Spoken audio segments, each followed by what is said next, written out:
রাত বাজে 11টা, কে জেগে থাকে? কোন বাচ্চাটা জেগে থাকে এখন? তোর বয়স কত? ওই তুই তো এখন ঘুমাবি নাকি?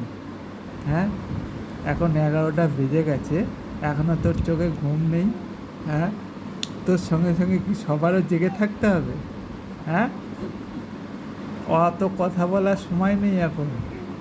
হ্যাঁ, একদম কথা বলা যাবে না অত। এবার একটু ঘুমিয়ে পড়ো তো দেখি। ও গিনি, আই লাভ ইউ। ঘুমিয়ে পড়ো, একটু ঘুমিয়ে পড়ো, তাড়াতাড়ি ঘুমিয়ে। ও, ঘুমানোর কোনো লক্ষণই নেই, ড্যাব ড্যাব করে তাকিয়ে আছে। তাহলে ঘুমাবে কখনো? হ্যাঁ, বুঝেছ? হ্যাঁ, আর মজা হচ্ছে, ইয়ার কি পেয়েছে যেন। ওর জন্য এখন সবাইকে জেগে থাকো বসে বসে, না?